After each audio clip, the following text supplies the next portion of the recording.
एक बार फिर से बुलेटिन में बहुत बहुत स्वागत है आपका। आगे बढ़ेंगे जहां गैरसैंण में दामी कैबिनेट की बड़ी बैठक, जहां महिलाओं, युवाओं, भूतपूर्व सैनिकों को लेकर फैसला सुनाया गया। इन सभी को रोजगार देने के लिए रणनीति बनाई जाएगी, तो तीनों वर्गों के लिए अलग अलग नीति बनाई जाएगी। बताते चले कि रोजगार के साधन बढ़ाने को लेकर एक कदम। बुधवार को सदन की कार्रवाई स्थगित होने के बाद मुख्यमंत्री पुष्कर सिंह धामी की अध्यक्षता में वाराणसी में कैबिनेट की बैठक हुई और बैठक में तय किया गया कि महिलाओं, युवाओं और भूतपूर्व सैनिकों के रोजगार के साधन बढ़ाने, कौशल विकास, सरकारी और निजी संस्थानों में नौकरी प्रदान करने के लिए तीनों वर्गों के लिए अलग अलग नीति बनाई जाएगी। तो वहीं कैबिनेट बैठक खत्म होने के बाद सीएम धामी ने जानकारी देते हुए बताया कि उत्तराखंड में महिलाओं, युवाओं और भूतपूर्व सैनिकों के स्वरोजगार के लिए अलग अलग नीतियां वो बनाएंगे। अपराध पीड़ितों की सहायता और गवाहों के संरक्षण की योजनाओं को भी धामी कैबिनेट ने मंजूरी दे दी है। तो वहीं प्रतियोगी परीक्षाओं की तैयारी जैसे सरकारी सेवा, नीट, नर्सिंग, विदेशी भाषाओं का प्रशिक्षण, आर्टिफिशियल इंटेलिजेंस आदि के क्षेत्र में प्रशिक्षण की व्यवस्था की जाएगी। तो वहीं वृहद स्तर पर भी युवा महोत्सव और रोजगार मेलों का आयोजन होने वाला है। तो ये बड़ी अपडेट इस वक्त आप तक साझा कर रहे हैं। जहां देखिए तीन वर्गों के लिए अलग अलग नीति बनाने की रणनीति यहाँ पर धामी कैबिनेट की तरफ से। तो बताते चले कि गैरसैंण में धामी कैबिनेट की बड़ी बैठक हुई है, जहां महिलाओं, युवाओं, भूतपूर्व जो सैनिक हैं उनको लेकर ये बड़ा फैसला धामी सरकार की ओर से रोजगार देने के लिए अब नई नीति यहाँ पर धामी सरकार तय करती हुई नजर आएगी। तीनों वर्गों के लिए अलग अलग नीति बनाई जाएगी, जहां रोजगार की जो साधन है उसे कैसे बढ़ाया जाए, इसको लेकर भी रणनीति तैयार की जाएगी।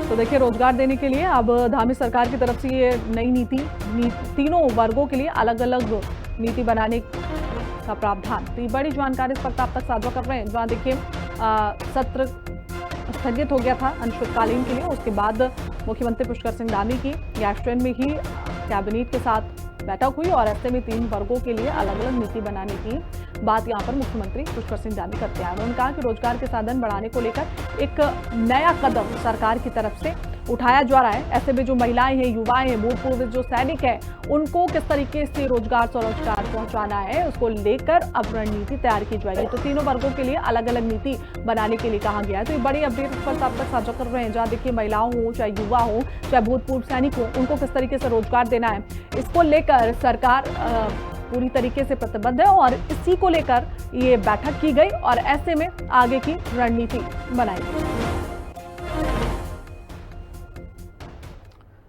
तो वहीं उत्तराखंड विधानसभा का मानसून सत्र जारी है। मुख्यमंत्री पुष्कर सिंह धामी इन दिनों चमोली की गैरसैंण में ही है और इसी बीच सीएम धामी सुबह सुबह सैर पर निकले और चाय का मजा भी लिया। सीएम ने चाय की चुस्की ली और स्थानीय लोगों से बातचीत की। सीएम ने सभी सरकारी योजनाओं का जनता से फीडबैक भी इस दौरान लिया।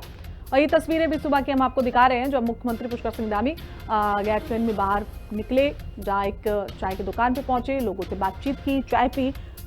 और ये तस्वीरें देखिए मुख्यमंत्री पुष्कर सिंह धामी की, जहाँ वो लोगों से बातचीत करते हुए, मिलते हुए नजर आ रहे हैं। चाय भी उन्होंने यहाँ पर चाय का लुत्फ उठाया। ऐसे में देखिए जो वहाँ के लोग हैं, बच्चे हैं, उनसे मुख्यमंत्री इस तरीके से मिल रहे हैं, स्थानीय लोगों से बातचीत कर रहे हैं। और ये सुबह की तस्वीरें हैं जब सैर पर मुख्यमंत्री पुष्कर सिंह धामी निकले, तो गैरसैंण में उनकी मौजूदगी है।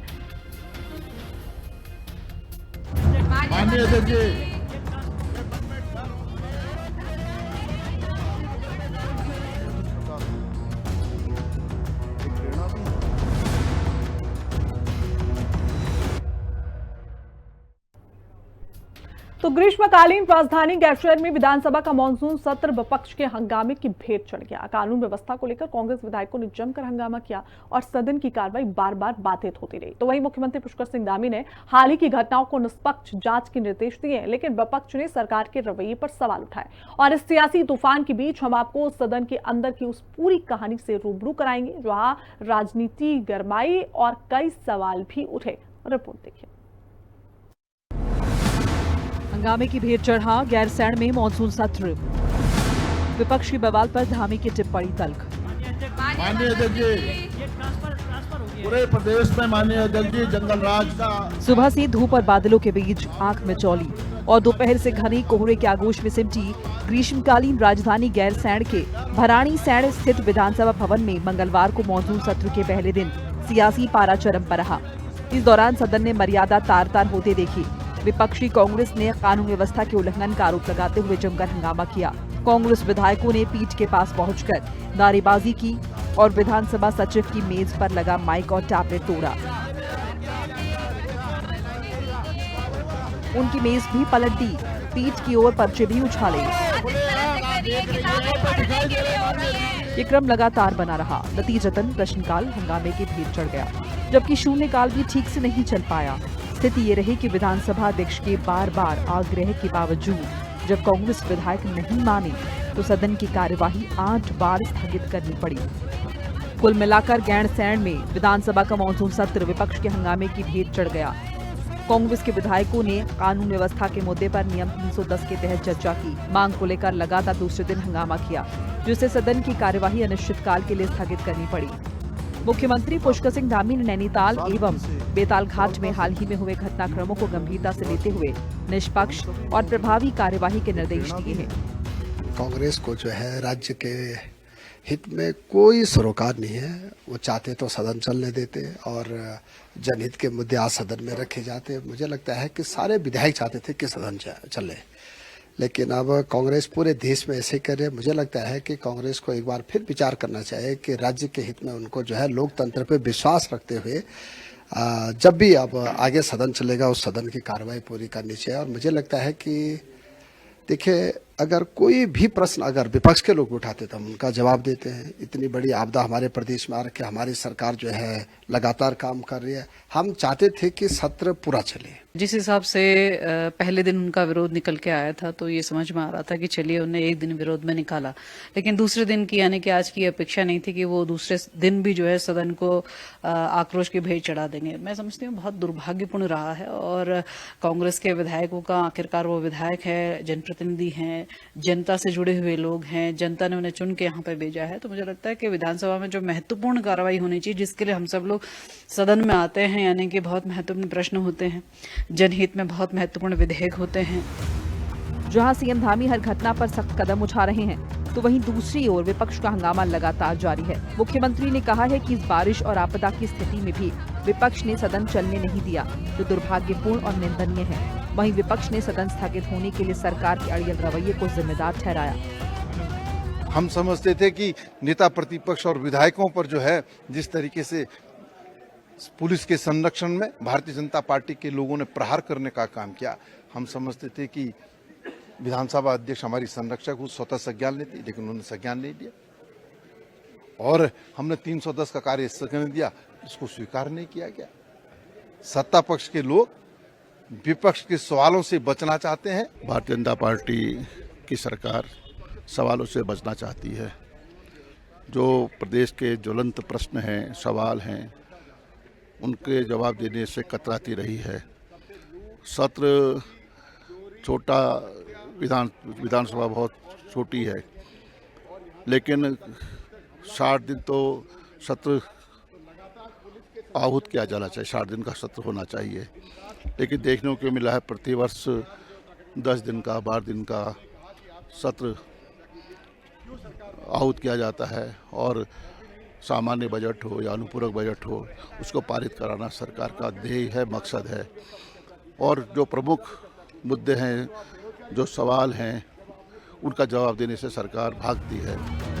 सत्ता पक्ष और विपक्ष के बीच सदन में दिखी जोर आजमाइश और सियासी बवंडर ने कई सवाल खड़े कर दिए हैं। सवाल ये है कि जब सदन की कार्यवाही नहीं चलेगी तो कैसे होगा प्रदेश का कायाकल्प। सवाल ये भी कि आखिर किस नियम के तहत विपक्ष ने चर्चा की मांग की थी, और सबसे बड़ा सवाल ये कि मुख्यमंत्री के आदेश के बाद विपक्ष क्यों करता रहा हंगामा। संवाददाता दीपिका भंडारी और शिवांगी भट्ट के साथ ब्यूरो रिपोर्ट, हिंदी खबर। तो वहीं मानसून सत्र के दौरान विपक्ष ने विधानसभा की बेल पर धरना प्रदर्शन किया, जो न सिर्फ उत्तराखंड बल्कि देश भर भी चर्चा का विषय बन गया। मुख्यमंत्री पुष्कर सिंह धामी ने विपक्ष के आरोपों को पूरी तरीके से निराधार बताया। वहीं पूर्व कैबिनेट मंत्री हरक सिंह रावत ने सीएम धामी पर बड़ा हमला बोला। उन्होंने कहा कि सीएम धामी ने अब तय किया है कि क्या सीएम वो नहीं होता जो सिर्फ लंबे समय तक पद पर रहे, बल्कि वो होता है जो निर्णय लेने में मजबूत हो और जनहित के फैसले ले सके। लंबा चलने वाली सरकार हमेशा अच्छी नहीं होती है। अच्छी सरकार वो होती है जो ऐतिहासिक और जनता के हित में निर्णय ले।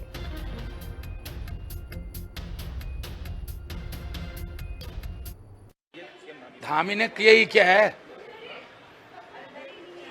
धामी तो वो, मतलब मैं एक चीज बता दूं, कोई लंबा मुख्यमंत्री रहे इसलिए वो अच्छा मुख्यमंत्री नहीं होता। अगर आप में से कोई पॉलिटिकल साइंस का विद्यार्थी हो और क्योंकि आप राजनीति कवर करते हो मीडिया के रूप में, तो आपको भी राजनीतिक समझ होगी। अच्छी सरकार वो नहीं होती जो लंबी चलती है, अच्छी सरकार होती है जो जनहित के लिए अच्छे निर्णय लेती है। चाहे वो एक भैरव सिंह, आज अगर परमार का नाम लिया जाता है हिमाचल में, कैरो का नाम लिया जाता है पंजाब में, इसलिए लिया जाता है उन्होंने हिमाचल को, पंजाब जो आज पंजाब दिखता है, जो हिमाचल आज दिखता है, वो बनाया। तो अच्छी सरकार वो नहीं है कि जो लंबा चला, अच्छा मुख्यमंत्री वो नहीं कि जो लंबे समय तक कुर्सी पर रहे। अच्छा मुख्यमंत्री वो है, अच्छी सरकार वो है जो कम समय रहे लेकिन ऐतिहासिक निर्णय करे। तो उत्तराखंड में आए दिन खनन माफियों की गुंडागर्दी के मामले सामने आते रहते हैं। ऐसे में कई बार तो खनन माफियों की वजह से सरकार की छवि भी धूमिल हो जाती है। लेकिन इस बार पूर्व कैबिनेट मंत्री हरक सिंह रावत ने खनन को लेकर जो बयान दिया वो चौंकाने वाला रहा। उन्होंने अपने बयान में कहा कि खनन ने बीजेपी के घर और भंडार भर दिए। बीजेपी को चलाने के लिए 30 करोड़ रुपए की एफडी बनी है और जब मैं बीजेपी सरकार में मंत्री था तो मैंने भी 1 करोड़ से अधिक उसमें पैसा दिया।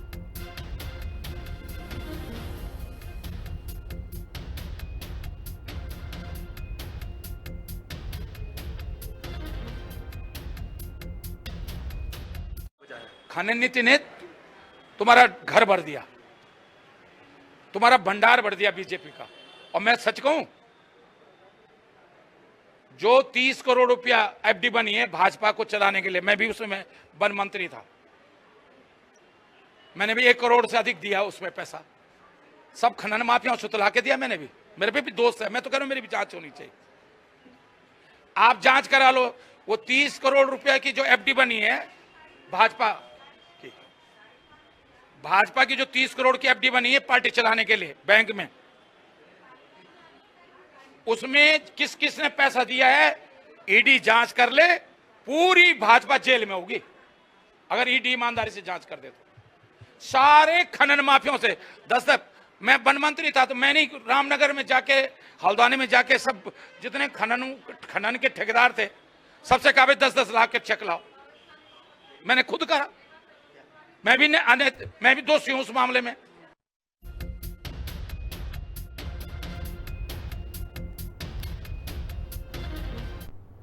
तो चलिए आगे बढ़ते हैं, जहां शिक्षा की गुणवत्ता को बेहतर करने के लिए दामी सरकार अल्पसंख्यक शैक्षिक विधेयक लाई है और उसे पारित भी किया गया। लेकिन ताजुब की बात तो यह है कि इसका विरोध अब विशेष समुदाय के विधायक समेत लोग भी कर रहे हैं। वही मदरसा एक्ट खत्म करने के मुद्दे पर बसपा के वरिष्ठ विधायक मोहम्मद शहजाद ने बड़ा बयान दिया। कहा कि सरकार मुसलमानों के नट बोल्ट टाइट करने के लिए कानून लाई है। बसपा विधायक का यह बयान जमकर अब वायरल हो रहा है।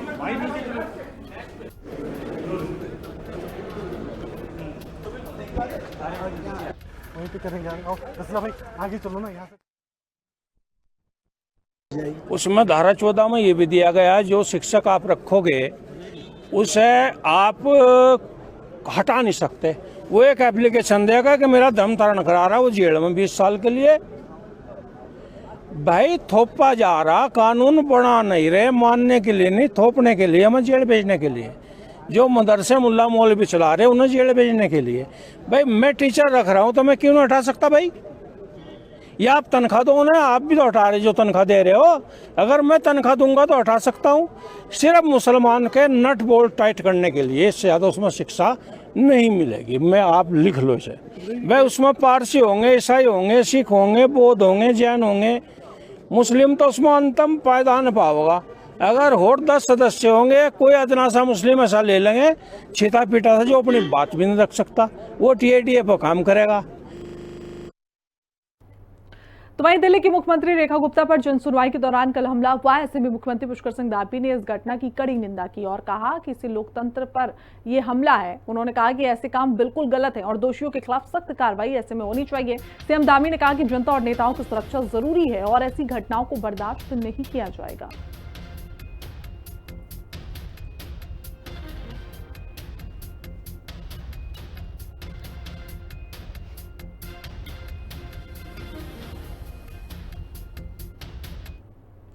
तो चलिए आगे बढ़ते हैं। जो उत्तराखंड के कई जिलों में चेतावनी जारी की गई है, आज तेज बारिश की चेतावनी है, तो ऐसे में मौसम विज्ञान केंद्र ने अलर्ट जारी किया है। नदी के किनारों से दूर रहने की सलाह भी इस दौरान दी गई है। तो लगातार देखिए जिस तरीके से पूरे उत्तराखंड में बारिश हो रही है और इसी को लेकर आज भी फिलहाल आईएमडी की ओर से चेतावनी जारी की गई है। लोगों को आने जाने में इससे परेशानी भी हो रही है। तो लगातार बारिश अब लोगों के लिए मुसीबत बनती जा रही है। लोग परेशान हो रहे हैं क्योंकि रोजमर्रा के जो काम है वो पूरी तरीके से ध्वस्त नजर आ रहे हैं। तो स्कूलों में भी बच्चों की पढ़ाई पूरी तरीके से सही नहीं हो पा रही है। रोडों में निकलना मुश्किल होता जा रहा है क्योंकि लगातार बारिश की वजह से जल भराव की स्थिति भी देखने को मिली। भूस्खलन की भी तस्वीरें सामने आई। ऐसे में लोगों की जो मुश्किलें हैं वो बढ़ती हुई नजर आ रही है। तो कहीं पेड़ टूट गए, कहीं सड़कें पूरी तालाब में तब्दील हो गई और ऐसे में लोगों को आने जाने में लगातार परेशानी हो रही है। और इसी को लेकर देखिए आईएमडी ने आज भी भारी बारिश की चेतावनी यहाँ पर जारी की है और आने वाले दिनों में भी इसी तरीके की बारिश का अनुमान आईएमडी की ओर से जताया गया है। तो लगातार जिस तरीके से बारिश हो रही है लोगों के लिए मुसीबत बनी हुई है। तो वही विकासनगर में हो रही झमाझम बारिश और पछुआदून में बारिश से हुई शुरुआत में बारिश के बीच स्कूल जाने को घरों से निकले बच्चे तो उनको भी परेशानी हुई। कोई छतरी लेकर निकल रहा है तो कोई भीग कर स्कूल पहुंच रहा है। फिलहाल मौसम विभाग ने बारिश को लेकर इसके बाद अलर्ट जारी किया है।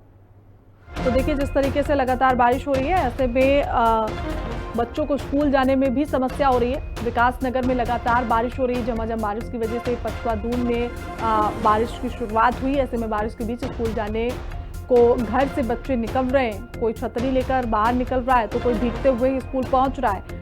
फिलहाल मौसम विभाग ने आज भी बारिश का अलर्ट यहां पर जारी किया है। तो ऐसे में देखिए लगातार बारिश हो रही है और लोगों के लिए बारिश मुसीबत बनती हुई नजर आ रही है। खासकर बच्चों की हम बात करें क्योंकि वो स्कूल पहुंच रहे हैं इस बारिश में भी। तो कोई छतरी लेकर स्कूल निकल रहा है, कोई भीगते हुए स्कूल पहुंच रहा है। लेकिन जो सड़कों के भी हालात नजर आते हैं ऐसे में वहां पर खतरा बना हुआ है। बच्चों के लिए खासकर ये बारिश मुसीबत बनी हुई है।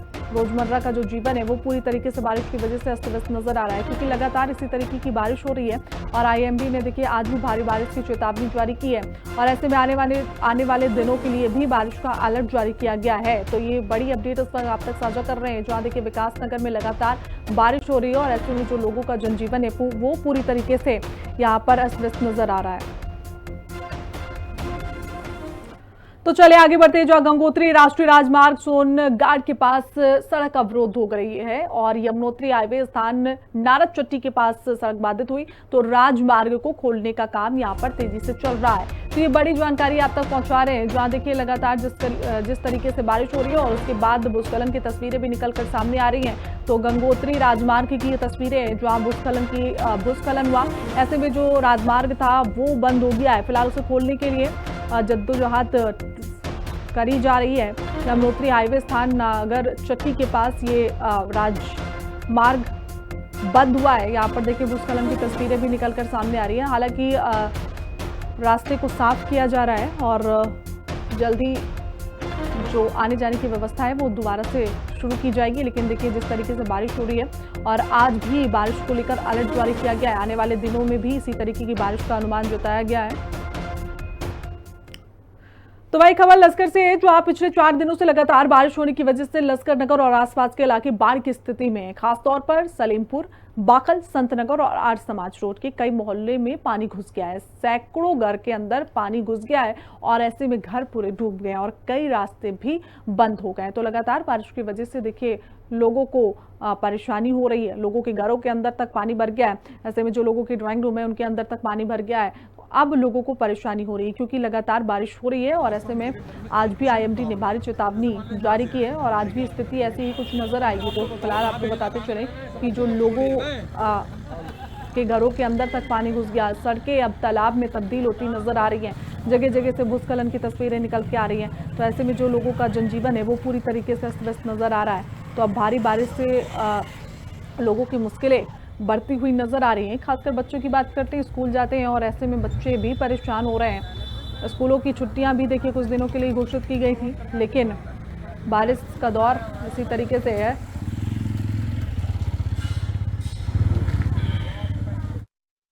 लगातार हो रही बारिश ने हरिद्वार देहात क्षेत्र की फिजा खराब कर दी है।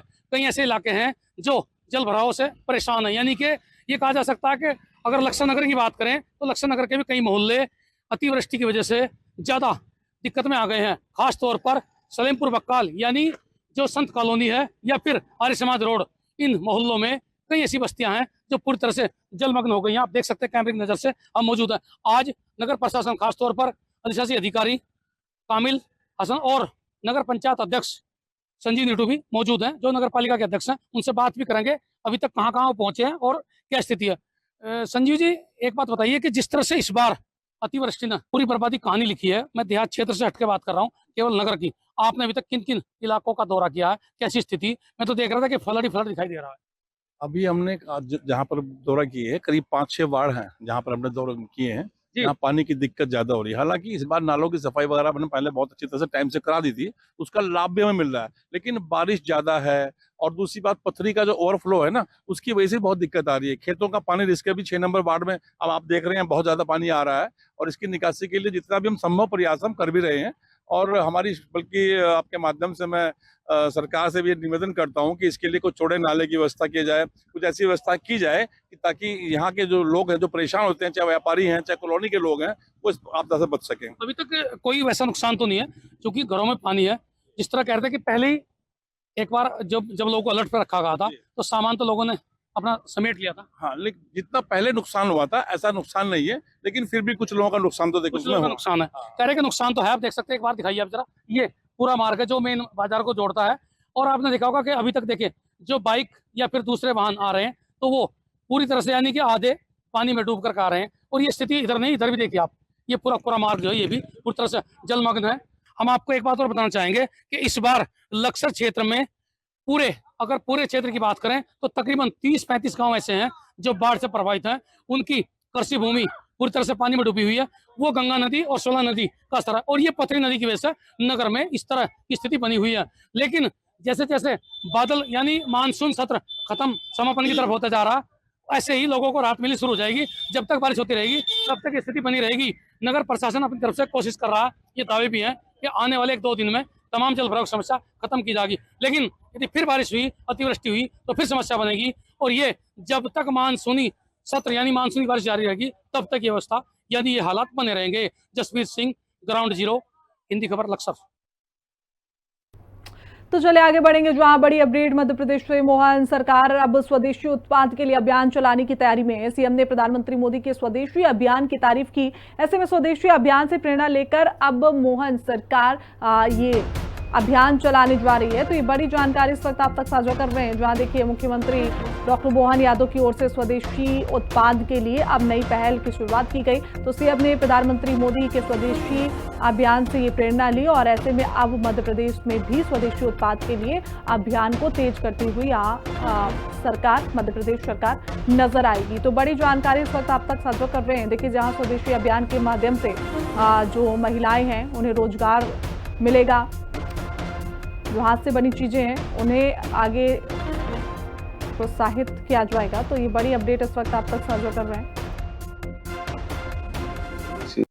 यशस्वी प्रधानमंत्री के नेतृत्व में जैसे देश में आर्थिक दृष्टि से समृद्धि के लिए स्वदेशी के लिए अभियान चल रहा है, इस सिलसिले में मध्य प्रदेश सरकार के माध्यम से और संगठन भाजपा के माध्यम से हम अपने सभी उत्पादों को बढ़ावा देने के लिए गुणवत्तापूर्ण निर्माण कार्य, चाहे हेवी इंडस्ट्री हो, एमएसएमई हो या लघु कुटीर उद्योग हो, स्वदेशी अभियान हम चलाने जा रहे हैं।